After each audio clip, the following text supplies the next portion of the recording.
મિત્રો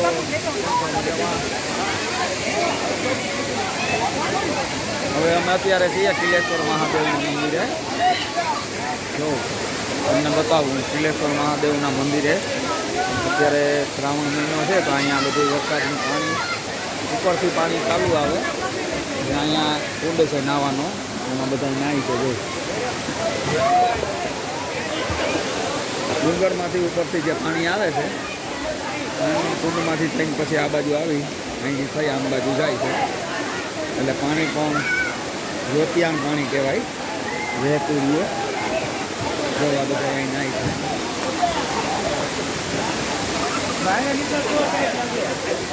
ઉપર પુલ છે.